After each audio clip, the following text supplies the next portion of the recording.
que brilla en nuestro corazón. And go. Do this to clear out stuck poop fast. Fiber helps you poop, right? Nope. No sé cuál es. York's Top Gut Doctor.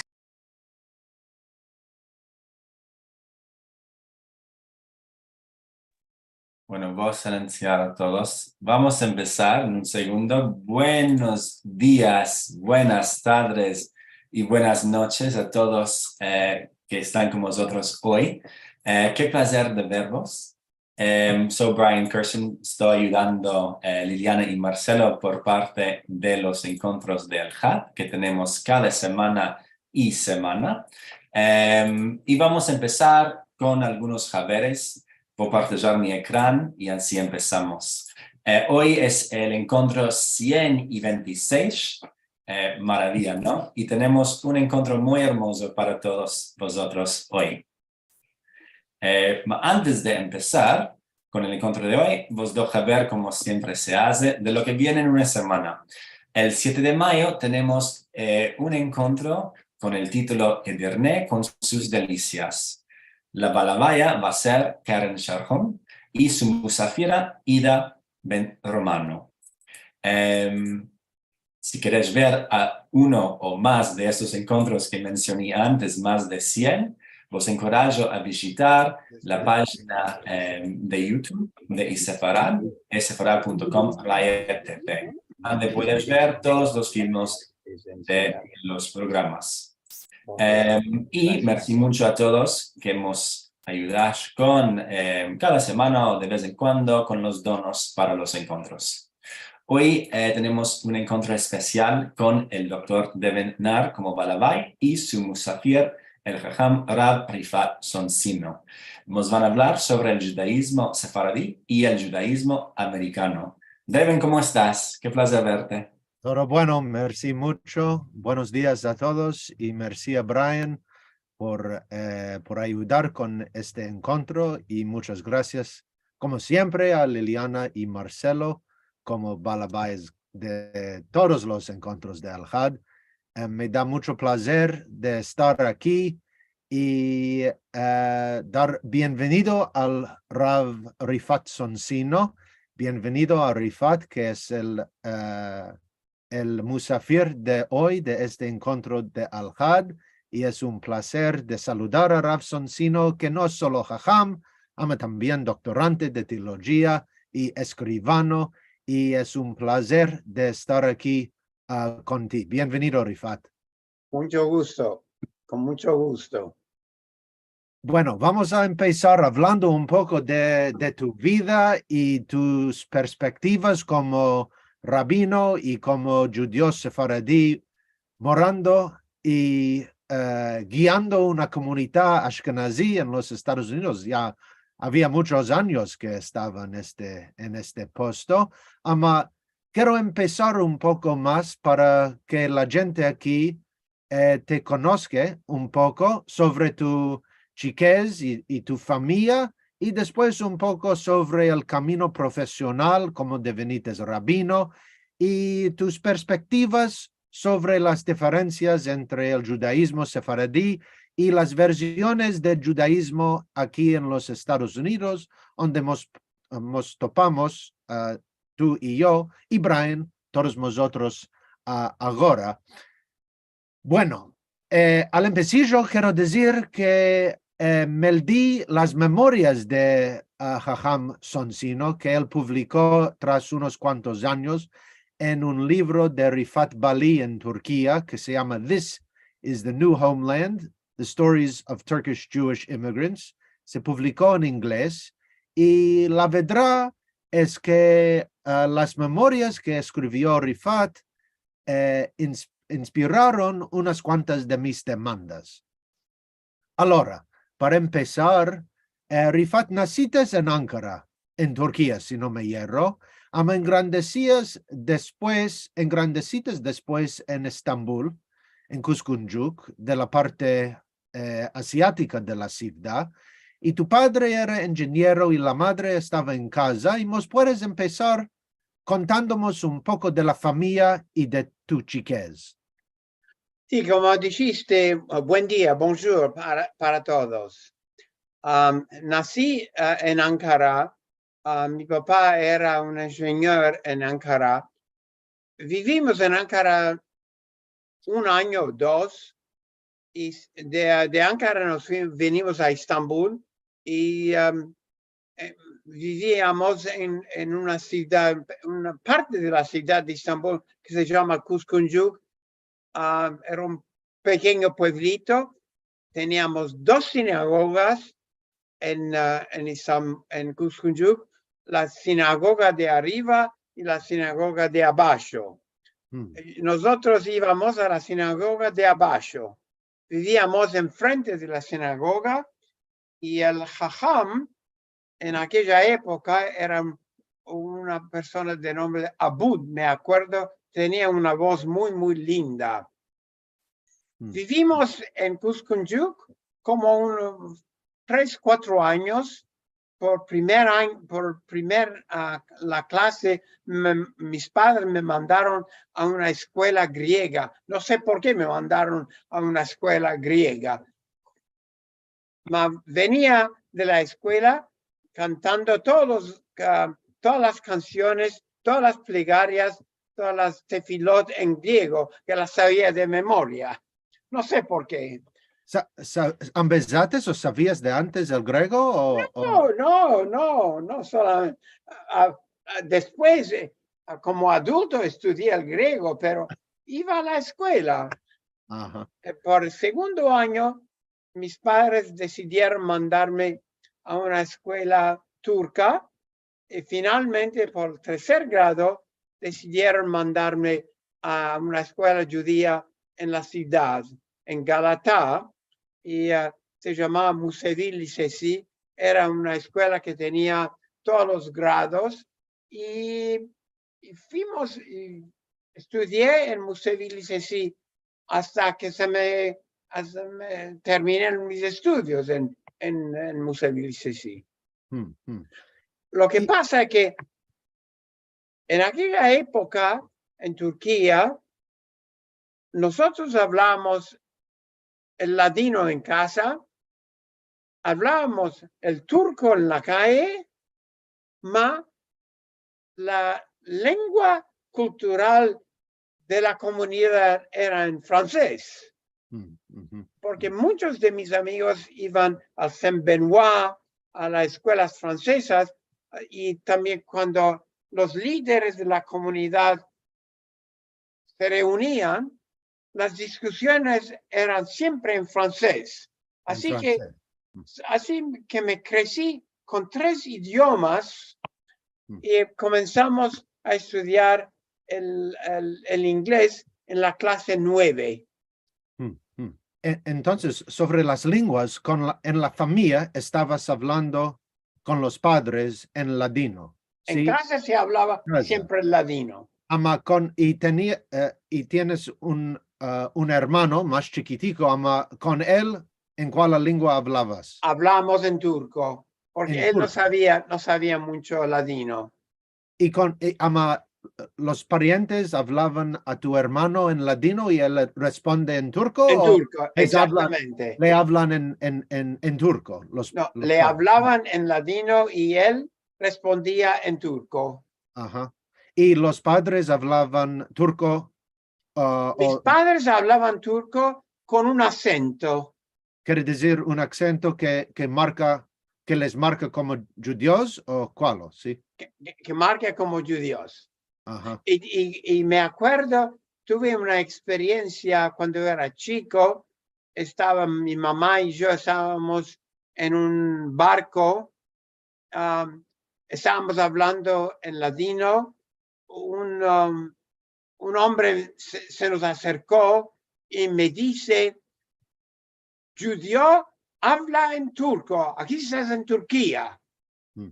Y nunca me olvidé de esto. Desde aquella época que me di cuenta que yo no pertenezco en este país más. Yo solamente soy un extranjero, un ger vetoshav, como se dice en hebreo. Así que desde aquella época ya me di cuenta que yo me tengo que ir de este país. Ajá. Nunca nos aceptaron como ciudadanos turcos, a pesar de que vivíamos en Turquía por 5 siglos Sí, sí, y aún más. sí, sí.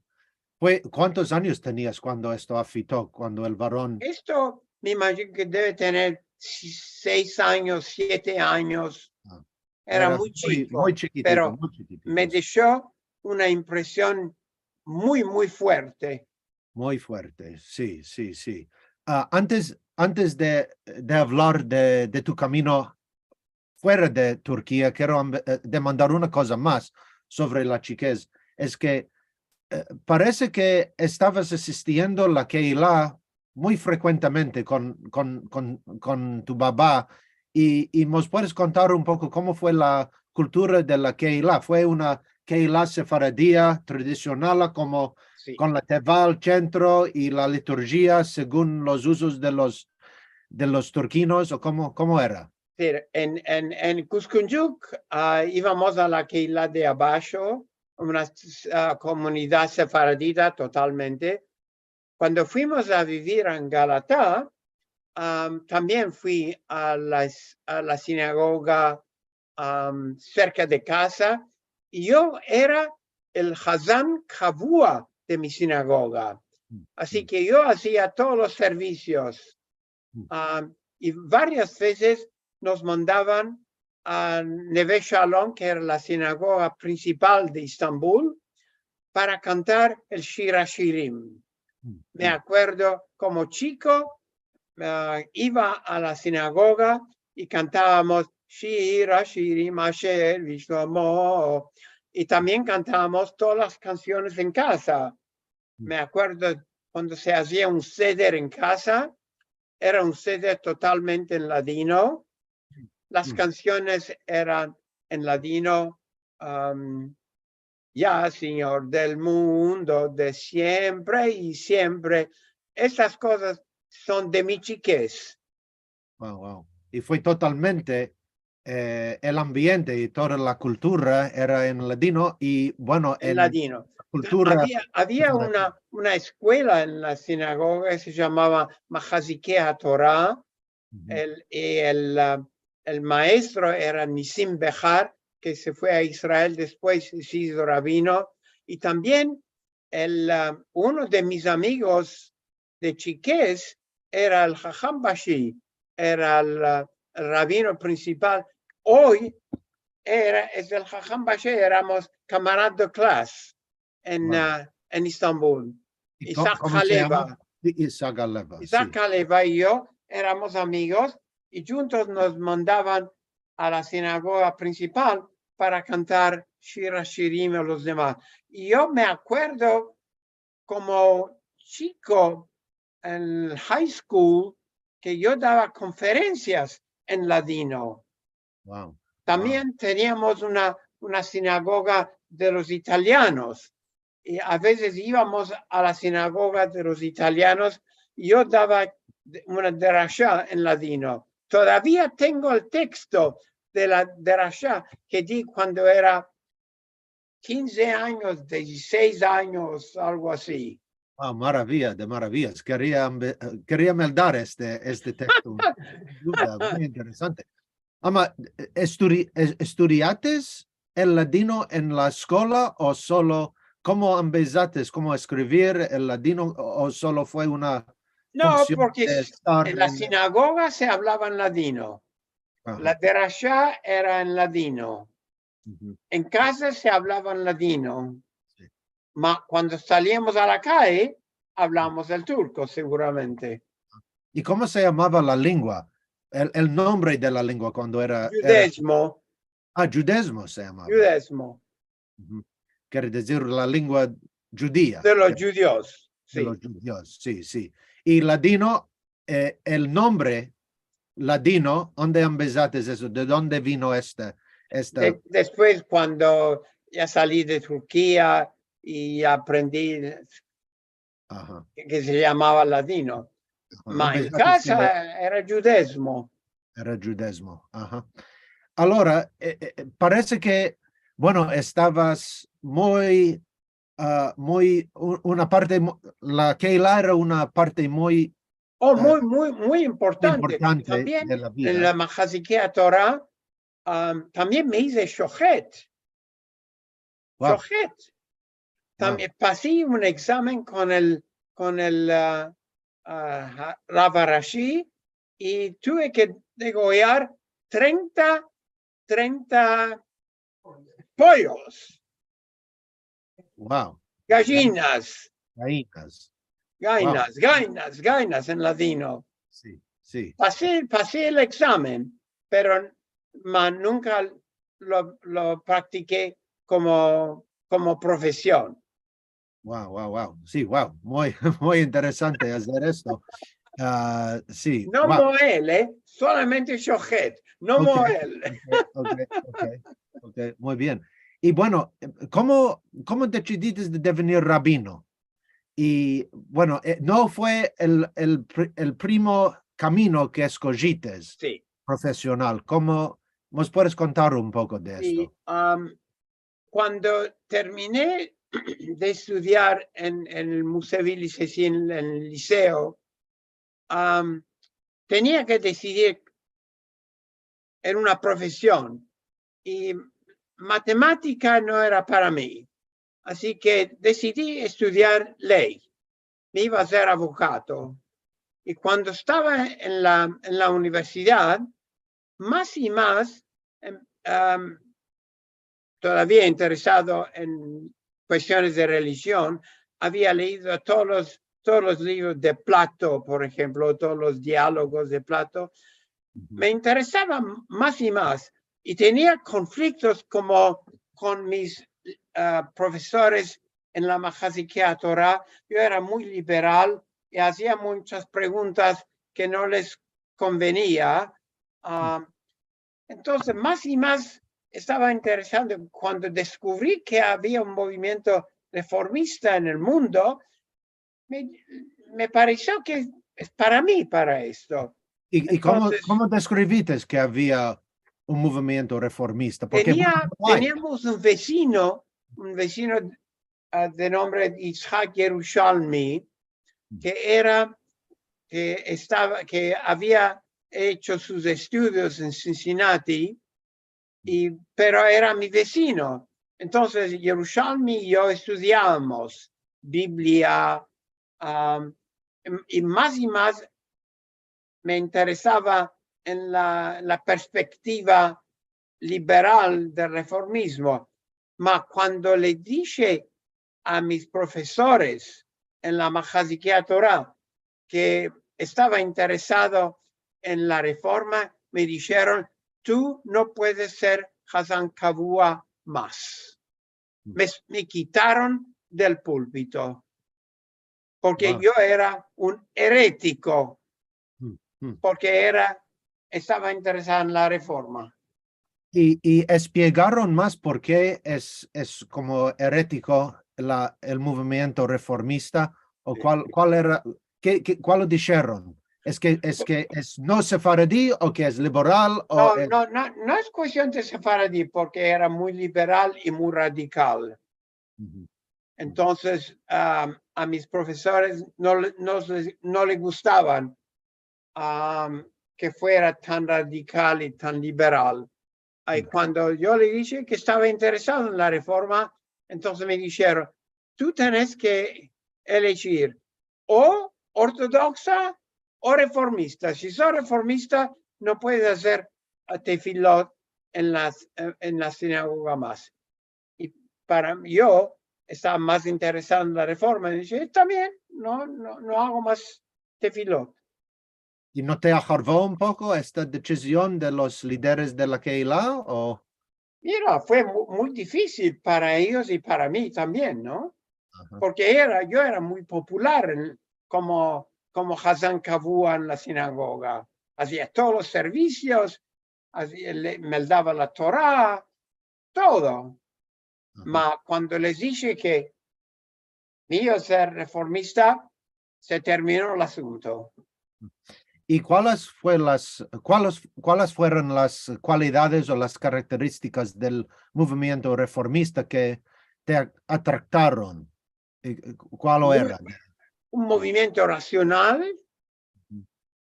ciertas ideas que no me gustaban, la creencia en la resurrección de los muertos, no lo creía más. Y cuando preguntaba, ¿quién va a venir? ¿Cómo va a venir uno de vuelta? Entonces, las preguntas que me hacían no me satisfecha. Ajá, ajá. Y no les plazan No las me demandas que hacías. Sí. Sí. Así que mi liberalismo era muy difícil para mis profesores en la Mahasikya Torah para aceptar.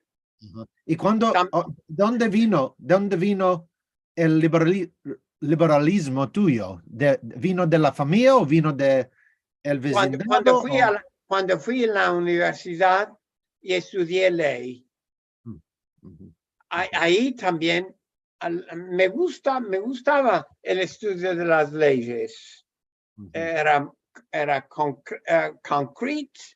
concreto, era claro, y a mí me gustaba esto. También tenía contacto con el Rav Arashi, que era aseo, era mi maestro de hebreo en el liceo. Después se hizo Jajam Bashi. David Aseo se llamaba. Me acuerdo muy bien de David Aseo. Ajá.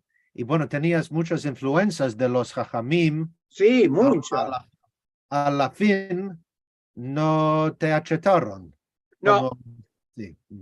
me quitaron del púlpito porque era muy liberal y no aceptaban esta posición. Y de este punto, parecía más claro que ibas a salir de Turquía, ¿no? Para Sí. devenir Hice mi Askerlik. Askerlik es armada. Servicio militar. Lo hice en Turquía, en una ciudad que se llama Babaeski, y cuando terminé mis servicios, el día siguiente me fui a París. Y Jajam Yerushalmi estaba ahí. Yerushalmi estaba preparando su doctorado en la Sorbonne, entonces estudié en el Instituto Internacional de Etudes Hébraïques, porque tenía una buena base en hebreo. Me metieron en el primer degré enseguida, el segundo año, y en 6 meses terminé el primer degré, y el rabino Zawi era el presidente del seminario, firmó mi diploma. Yo me di cuenta que para mi futuro era mejor ir a Cincinnati. Entonces decidí no quedarme en París, porque había un seminario en aquella época. Decidí no quedarme en París, mas irme a Cincinnati directamente. Cuando se terminaron los estudios de primer degré, fui a Turquía a ver a mis padres, y de ahí me fui directamente a Cincinnati. Era 1961. Tras unos cuantos, ya pasaron unos cuantos años, sí. Y bueno, ¿cuál pensaron tus parientes en tu decisión de seguir el camino reformista? ¿Estaban apoyando o estaban contra de esta decisión? Mira, no les gustó mucho que me fui de Turquía, porque en Turquía la tradición era que los hijos vivían con los padres en la misma ciudad. No les gustó mucho que me fui. Mi papá y mi mamá finalmente vinieron a los Estados Unidos, vinieron con nosotros. La situación en Turquía era bastante mala. Había mucho antisemitismo. Hubo un pogrom contra la comunidad judía en 1955, creo. El 6 de septiembre, me acuerdo, hubo un pogrom bastante fuerte. Contra los Así que la gente musulmanes. estaban yendo de Estambul. Mi tío, hermano de mi madre, en aquella época tenía una oficina en Turquía, pero después de 6 de septiembre se fue a Israel. Y una cantidad de gente se fueron de Turquía a Israel en aquella época. ¿Pensaba de trasladarte a Israel o quisiste ir más por... No, quería estudiar por el rabinato y en aquella época no había rabinato liberal en Israel, había solamente en París o en Cincinnati. Decidí mejor para mí para irme a Cincinnati. ¿Y visitaste antes a los Estados Unidos o la primera vez No, que... la primera vez. La primera vez. La Allora, primera. fuiste... Yo era el primer estudiante sefaradí en el seminario. Wow. Y tuve una experiencia muy interesante. En aquella época, los estudiantes hacían los servicios diarios. La tradición en Cincinnati era de hacer el servicio en Nusach Ashkenaz. Y yo no sabía Nusach Ashkenaz. Yo no podía decir Baruch Atah Adonai uno u otro. Entonces fui a ver al director, al presidente del seminario, Dr. Glick. Le dije, Dr. Glick, yo soy sefaradí de Turquía. Yo no puedo decir Baruch Atah Adonai. Entonces mira, me dice, para ti te voy a hacer una excepción. Puedes hacer el servicio en sefaradí. Yo hice el servicio en sefaradí y todos mis camaradas de clase se hicieron sefaraditas. ¿Por qué? ¿Por qué? Les gustaba más, era hebreo moderno. Era más cerca del hebreo moderno. ¿Había conflictos o todos aceptaron la manera de hacer las cosas sefaradí? En la manera sefaradí. El nusach en la sinagoga cambió. Todos nos decimos sefaraditas. Todos los servicios se hacían en sefaraditas. Es muy interesante. Le debo dar crédito a Dr. Glick que me aceptó a hacerlo en Nusach sefaradí. La manera de cantar las tefilot trocaron a la manera turquina. No. Solo la pronunciación. Sí, solo la pronunciación cambió. Y tuviste que empezar como cantar la tefilá según la manera ashkenazí. Exactamente. Con la pronunciación de tu chiquez. De Turquía. Wow, muy interesante. Fue una mezcla ya. Sí, una mezcla. De la manera sefaradí y la manera ashkenazí. Sí. Y bueno, ¿y cómo fue este mundo judío muy diferente, sin duda, en Cincinnati? Sí, pero en Cincinnati la mayoría de la gente que vivía en Cincinnati eran judíos de Alemania, no de Polonia, básicamente de Alemania. Para mí era muy extraño, muy distinto. No estaba acostumbrado a esto. Las comidas judías que servían en el seminario no eran comidas judías que conocía yo. Por ejemplo, ¿cuál? Matzo ball soups, gefilte fish, Sí. lox and bagels. Esas cosas nunca lo había visto en mi vida. En tu vida, en la chiquez, en la casa, en la Keilah, ¿cuáles comidas comías? Comidas turcas. Baklava y comidas turcas. Buenas comidas turcas. Y trocó en el seminario, en el Hebrew Union College, ¿introduciste baklava o bamias o...? No, lamentablemente no. No, mis amigos les gustaba, pero La comida era comida ashkenaz. Ajá, comida ashkenaz. ¿Y había otras dificultades entre los ashkenazim? ¿Estaban pensando en ti como ajeno o como exótico? Exótico. Porque yo les hablaba del ladino, les hablaba de las costumbres sefaraditas con las cuales mis amigos no estaban de acuerdo, no sabían nada más. Así que fue una educación para ellos y una educación para mí también. Y empezaron empezaron un poco, que hay sefaradim, que hay manera diferente Sí, de hacer. muy distinto. Ajá.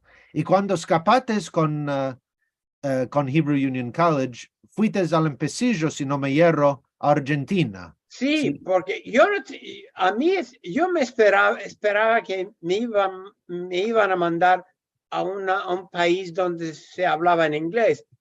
En mi idea esperaba que me iban a mandar a Sydney, Australia. Wow. Yo estaba seguro que me iba a ir a Sydney, Australia, hasta un día el decano del seminario, Sandmel, se llamaba Dr. Samuel Sandmel, me invitó a la oficina, me dijo, Rifat, te vas a ir a Buenos Aires, Argentina. ¿Argentina? Yo no conozco a nadie en Argentina. ¿Por qué en Argentina? Porque hablas español y necesitamos a alguien que hable español. Así que me mandaron a la Argentina y no conocía a nadie. Así que cuando llegué a la Argentina, tuve que aprender el argentino, porque yo venía con ladino y la gente a veces me escuchaba cosas raras que decía. Por ejemplo, en la Argentina, cuando una mujer está esperando un bebé, la expresión es estaba embarazada. En ladino, la palabra está preñada. Mas en la Argentina solamente las vacas son preñadas. Así que veía a un congregante y la felicitaba. Estás preñada, felicitaciones. Y me decía, yo no soy una vaca. Y entonces tuviste que empezarte en castellano de Argentina. Sí. Y bueno, se refleja en la manera que hablas ahora. Hay una mezcla, sin duda. Es una mezcla, sí. Yo no sé, estoy hablando ladino, estoy hablando español. Así que tuve que aprender. Tenía una maestra que me enseñaba a hablar el español correctamente, porque en la Argentina tenía que dar sermones. Así, y también en la Argentina conocí a mi esposa, nos casamos en la Argentina. Ella es ashkenaz, yo sefaradí, así que tenemos un casamiento mixto. Sin duda. ¿Y cómo fue trocando el ladino, el judaísmo en castellano? ¿Y cómo fue el proceso? ¿Y era difícil o colai? Mira, no fue tan fácil. Ahora estoy hablando en español. En la Argentina no fue tan fácil. Eso no es ladino. Sí. Poco a poco. Y pero no había otra forma. En Buenos Aires se hablaban en español en casa. Con mi mujer hablamos, con mi esposa, con mi mujer hablamos en español. Mis suegros seguramente eran de Polonia, de tradición polaca.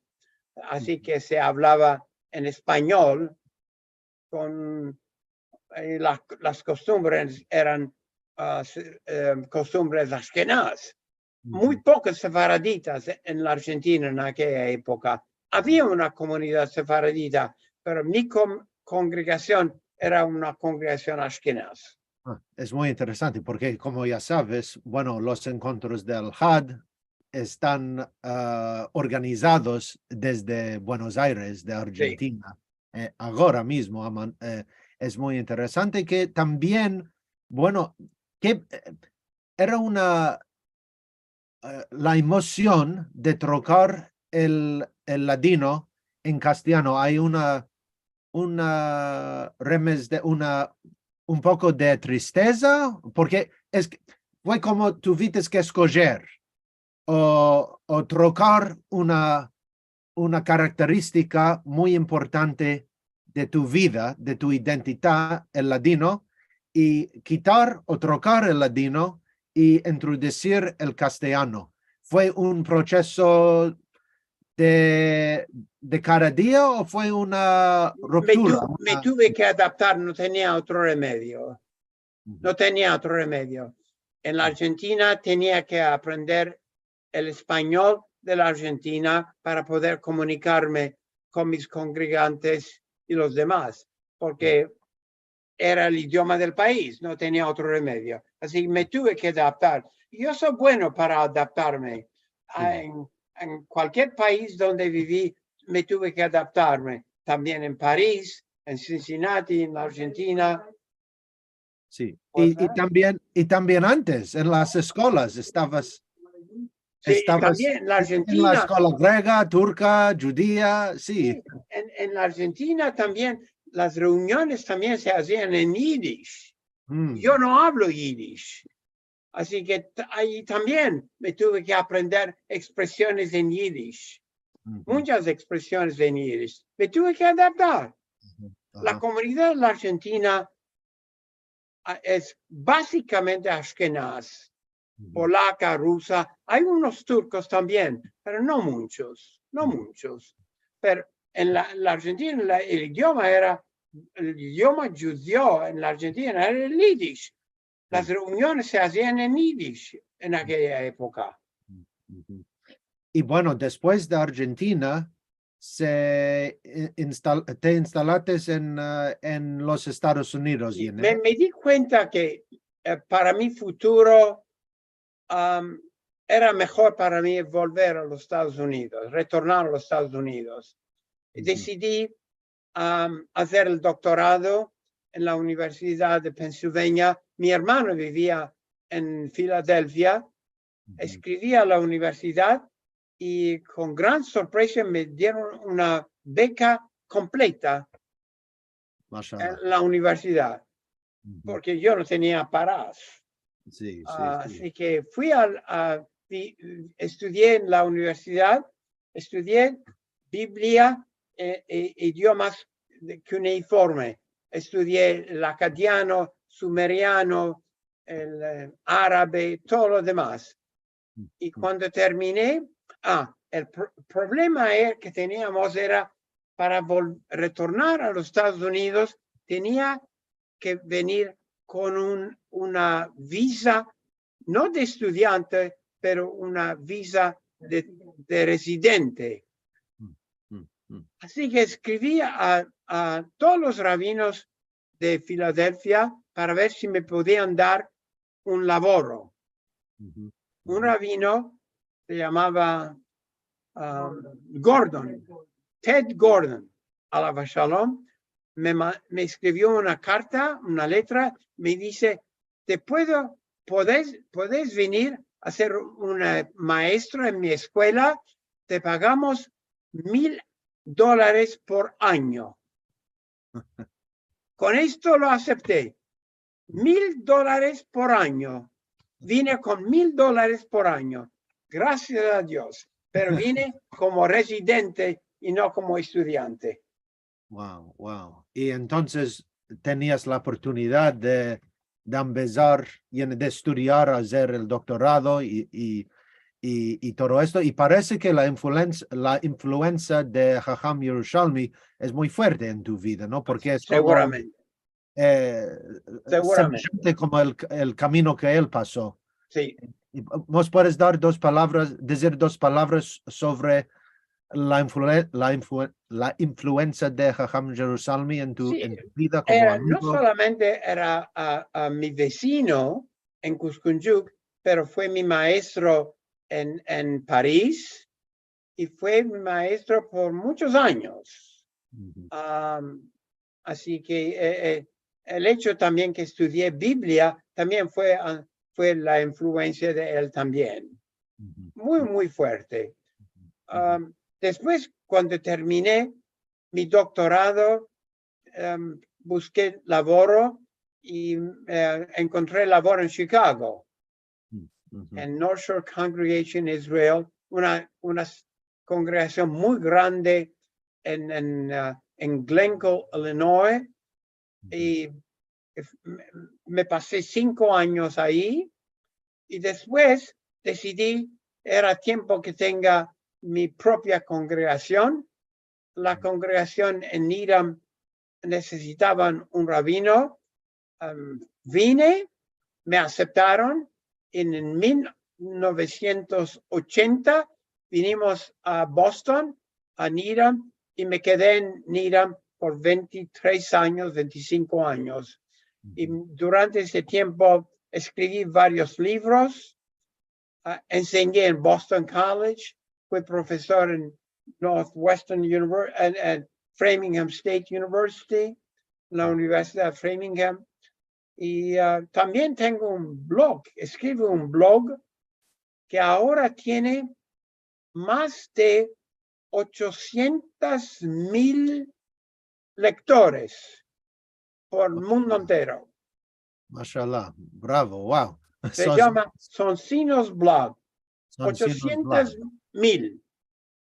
Y hablas ahí escribes ahí sobre la religión y todos los temas. Todos los temas. Y bueno, en Needham, Massachusetts, donde estabas más de 20 años como el rabino, ¿cómo fue ahí? ¿Cómo la congregación? Llené ahí Ashkenazi, sin duda. Y sos el único sefaradí en la congregación. Así que tuve la oportunidad de enseñar muchas cosas acerca de las costumbres sefaraditas. Y a la gente le gustaba. Le gustaba. Ajá. Le gustaba. Y entonces en la Keilah... Las canciones también. A veces enseñaba canciones en ladino, canciones en hebreo. No mucho, porque son muy, muy distintas, pero les gustaba algo distinto, algo exótico, algo bueno. Ajá.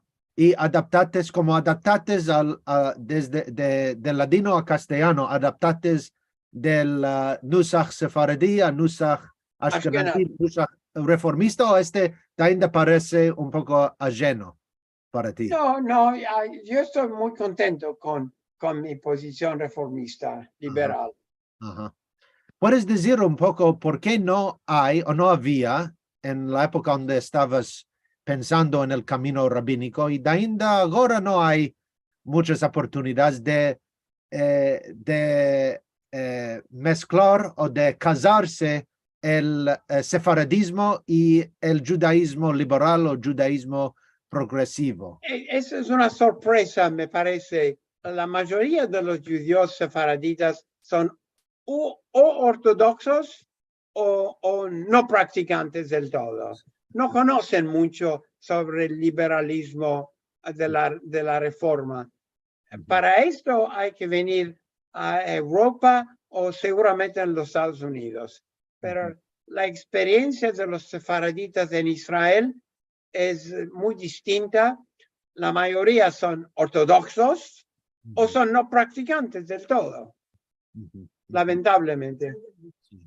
Y en los Estados Unidos tenías la oportunidad de hablar o de conocer unas de las comunidades sefaradías que habían, o en Nueva York o en otras partes del mundo, y pensaste en un punto que, bueno, debo de hacer una congregación, una comunidad progresiva y sefaradía, o no entró al No existía esto. Lamentablemente no existía esto. No tenía remedio, tenía que aceptar una comunidad ashkenaz. Si querías quedarme dentro del ámbito sefaradita, tenía que ser ortodoxo y era muy tarde para mí. No podía aceptar la ortodoxia. Pesado para ti, parece. Fue un poco pesado. Sí. Está bien, está bien. Ajá. Y bueno, llegamos cerca de la fin del encuentro, ama, tengo una demanda más. Ok. Es que, bueno, en tus memorias, y como ya dijiste una vez, hablas de ser, bueno, extranjero. No sé cuál es la palabra mejor en ladino, y esta es una palabra, una demanda que quiero demandar. Ama, hablas de la posición de los no israelitas en la comunidad israelita en la Torá, como Zarim, como Nochrim, como Gerim, y dices en las memorias tuyas que te sientes como Ger en casi todos los lugares donde moras o morabas. Y nos puedes decir un poco más qué quiere decir Ger en este contexto, y para ti es un manadero de inspiración o de exclusión. Y bueno, ¿cómo piensas? ¿Cómo ser Ger para siempre? ¿Qué quiere decir? Mira, yo no puedo negar el hecho de que nací en Turquía. Yo no nací en los Estados Unidos. Así que vengo con una cultura muy diferente. Para mí es algo positivo, porque tuve la experiencia de vivir en una comunidad sefaradita en Estambul, pero vivo en una comunidad ashkenaz. Estas diferencias siempre quedan conmigo como algo real. Nunca va a cambiar eso. No lo puedo negar. Nací en Turquía, vivo en Boston. Soy Ger en el sentido de que no nací aquí, mas me siento más cómodo viviendo en los Estados Unidos porque me aceptan, porque los Estados Unidos es un país de mucha gente que vinieron de otros países. No esto en Turquía. En Turquía siempre nos consideraron como ajenos. Nunca me sentí que era 100% turco porque era judío. Lo mismo con los griegos, armenios. Los turcos no nos aceptaban como ciudadanos 100%, pero en los Estados Unidos, muy distinto. Es un país de extranjeros, así que todos somos gerim en los Estados Unidos. Sí. Ger también, no quiere decir también, o puede decir convertido también. Es un ger. No. Ger en el sentido de que hay extranjeros, alguien que vino como de otro país.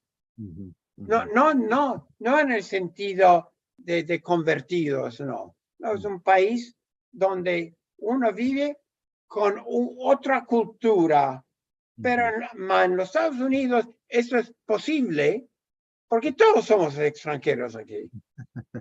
Sí. Y Ama, en las memorias hablas también de tu nombre un poco, que era, o según la tradición judía, era Rafael. Sí, Ama, los padres te dieron el nombre Rifat. ¿Nos puedes decir un poco de esto? Y que estás pensando de una vez que debes de trocar el nombre para hacerte más americano. ¿Puedes hablar un poco del nombre? Es muy tarde, yo ya tengo 85 años, así que muy tarde para mí ahora. Mas nunca, viviendo en París y también viviendo en los Estados Unidos, la gente no entiende, no conoce la palabra Rifat, que es un buen nombre turco. En una época pensaba posiblemente me llamaría Robert, porque todos conocen el nombre Robert, ma nunca lo hice finalmente, nunca lo hice formalmente, así que me quedo con Rifat. Y aquí también, donde vivo en Boston, yo soy el presidente de la asociación de los residentes aquí. La gente nunca se acuerda de mi nombre, Rifat, mas todos me llaman o Doctor Sonsino o Rabbi Sonsino. Está bien, está bien. Mi mujer me llama por mi nombre, mi madre me llama por mi nombre, está bien esto. ¿Y cuál lo afitó a Rafael? Este solo fue Rafael, a la no, Teva. A la Teva. la Teva. Solamente cuando voy a la sinagoga para hacer una aliyah es Rafael Ben Abraham. Ajá, ajá, ajá. Y ahora parece que, bueno, los nombres es una metáfora muy buena para tu vida, quiere decir el proceso de adaptación, que parece que es un tema muy importante en tu vida, Sí. y trocando de lugar a lugar, a cultura. Y bueno, ¿qué piensas del avenir del judaísmo sefaradí o judaísmo en general en los Estados Unidos? ¿Cuál lo tenemos en el avenir? Aquí en los Estados Unidos estamos muy cómodos como viviendo como judíos. Es un país que acepta la diversidad, las diferencias. Aquí es mejor, en otros países no tampoco. En los Estados Unidos el futuro es muy bueno, el futuro del latino, esto es otra historia. No creo que el latino tiene mucho futuro.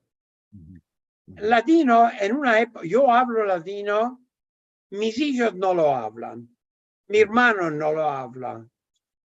¿Quién va a continuar con el latino? Los que están aquí. Los que están aquí. Yo creo que el latino en una época será como el latín. La gente va a ser un idioma académico. Spinoza escribió sus libros en latín y mucha gente va a escribir latino como un idioma académico porque no se habla latino más. En Turquía ahora la gente no habla latino más. Se habla solamente en turco. Solamente los viejos hablan latino. Sí, parece, bueno, un poco oscuro. Mira, ¿quién habla en arameo? Arameo era un idioma judío que todos los judíos lo hablaban, el arameo. ¿Quién habla el arameo? Nadie habla arameo. Sí. Hay que evolucionar. Ahora, vamos a dejar el latino a la universidad o exactamente, en la universidad.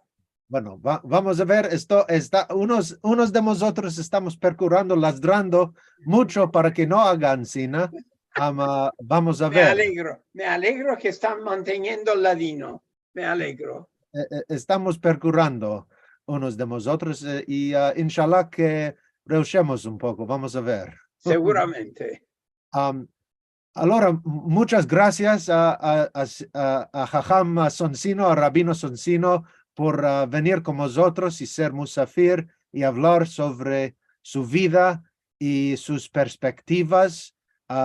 Te agradezco muy mucho y ahora la palabra a profesor Kirshan, que va a hacer las demandas o no sé cuál lo va a hacer. Con mucho gusto. Ok, muchas gracias, Rifat. Gracias para ti.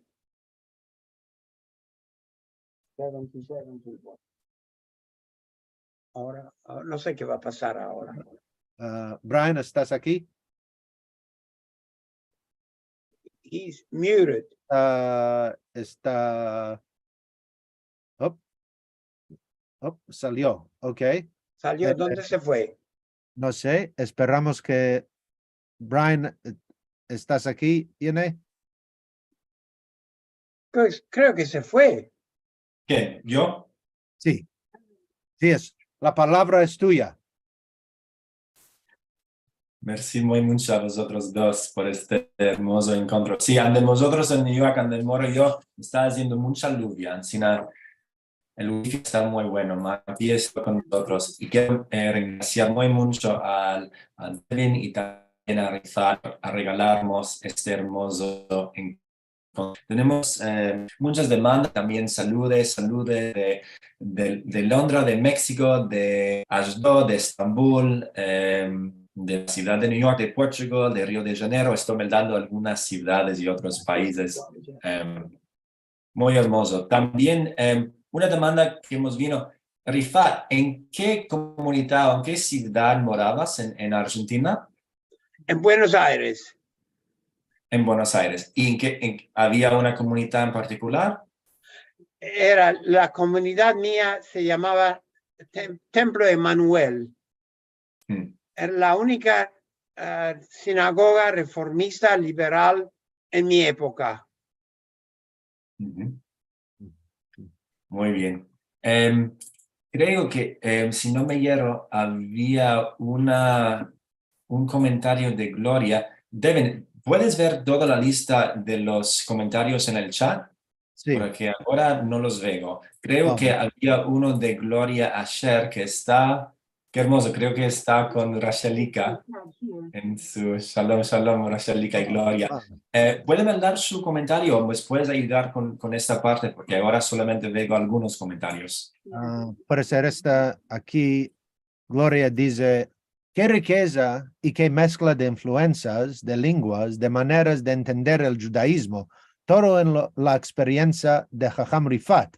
Yo siento también la influencia de la lengua española. Me place mucho ver al Jajam Rifat de nuevo. Lo vi en el 1992 para conmemorar nuestra expulsión de la España. Gracias a todos y todas. Muchas gracias. Una señora. Qué bien. Sí, ella es profesora en ¿Sí? Tufts University. Ay, qué bien. Ay, qué bien. Donde daba cursos de ladino. Ay, qué Y por bien. ahí en Massachusetts. Hay Ay, qué bien. hay un grupo ahí, parece, en Massachusetts. Ahora hay. Ay, qué bien. No sabía esto yo. Sí, Qué lindo. Sí. Qué bueno. Y bueno, sí, hay unos cuantos personas aquí. Rebecca Levy es también en Boston. Y bueno, Alguien me está preguntando si todavía hablo el turco. Mira, buena pregunta. Hace 50 años que no lo hablo. Me resulta un poco difícil hablar el turco ahora. Ma no tengo problema meldarlo, pero cuando yo tengo que hablar, a veces las palabras no me vienen tan fácilmente. Mira, yo estudié ley en Turquía, hice la askerlik, el servicio militar en Turquía, ma hace 50 años que no lo hablo, así que me resulta un poco difícil. Lo que pasa es que yo estudié muchos idiomas, todos los idiomas semíticos, el griego, el árabe, el alemán, así que en mi mente es toda una mezcla de idiomas. Sí, es una bendición. Oh, posiblemente, no sé. Y tenemos unos comentarios aquí sobre el nombre de la lengua. Es que, bueno, en la casa en tu casa se llamaba judaísmo. Sí. Afuera de la casa, ambesates que hay otro, o cuando salites de Turquía, ambesates que el mundo en general se llamaba la lengua el ladino. ¿Puedes hablar un poco más sobre los nombres de la lengua y dónde cabe o no cabe el judeo español o otros nombres? Mira, cuando era chico no sabíamos la diferencia entre uno u otro. Era el idioma, era la lengua de la casa. El judaísmo era el idioma de la casa. El ladino es una palabra más académica en aquella época. Ahora lo entiendo mejor. En aquella época era lo que se hablaba en casa. No sabíamos la diferencia entre uno u otro. Y Carlos, que es profesor de judeo español también, o del ladino, demanda si es que estabas más cerca del contexto religioso y por esta razón se llamaba la lengua judesmo, quiere decir que Sí. había una conexión entre la Keilah y entre la comunidad judía y la lengua. Había Sí. una conexión fuerte. Sí, nosotros teníamos una conexión muy fuerte con la sinagoga. Mi papá era el director general del rabinato. También mi papá fue el director de la escuela judía. La sinagoga era parte de mi vida. Siempre fue parte de mi vida en Estambul. Siempre. Es por eso que como Hazan Kavua era mi vida diaria. Y tienes la oportunidad de hacer tefilá según la tradición sefaradí estos días, o cuándo fue la última vez que estabas en una keilah sefaradí o haciendo la tefilá según nuestros usos? Hace años que no lo hago. Años, muchos años. Pero espero retornar a Turquía en 2025 para festejar el 70 aniversario de mi graduación de mi high school. Wow, mashallah, mashallah. ¿Y Sí, cuándo fue la sí, última vez que estabas en Turquía? Oh, hace 20 años, 30 años, 40 años. Espero retornar a Turquía. Si tengo una buena salud, espero retornar y estar con mis camaradas de clase para celebrar el 70 aniversario de mi graduación de la escuela secular. Wow, qué hermoso. Espero que hagas, inshallah, con el Inshallah. ayuda del Dios. Sí, muy bien. Bueno, voy a ver aquí, Brian. Sí. Estás aquí, ok. ¿Cuál lo debemos de hacer, por favor? Sí, bueno, si hay más demandas que quiere hacerle a Rifat o del chat o que quiere, sé que hay muchos comentarios de la lengua, una demanda sobre Keboama, algo Sí. que es fixo en ladino. Hay una demanda aquí, uno quiere saber más de los libros que escribiste. ¿Dónde se puede mercar los libros o topar más enseñamientos sobre los libros? Amazon. Ok. Se Todos puede mis meter, libros. tu nombre. Uno aquí. de mis libros es Finding God. ¿Dónde se topa el Dios? Quería saber. También es un libro muy popular que escribí, es Modern Judaism. Modern Judaism. Escribí como 11 libros. Mashallah. Y hace poco publiqué también un nuevo libro con el título A God We Can Believe In. Eso apareció hace un año atrás. Wow. Lo más importante para mí ahora es mi blog, porque mucha gente lo puede leer y mucha gente lo melda, ¿no? Y tenemos un comentario aquí sobre, no sé si sabes esta palabra, ashkenormativity. ¿Conoces esta palabra? No. Ashkenormativity quiere decir que lo es normal, lo es estándar en el judaísmo, es lo ashkenazí. Es normal ser ashkenazí y todo fuera del mundo ashkenazí no es normal, es exótico, es diferente. Y piensas que debemos o tenemos la oportunidad, tenemos la responsabilidad de trocar la manera de pensar en el judaísmo para que no quede como ashkenormative. No es correcto. La vida sefaradita es muy, muy, muy importante en la vida judía.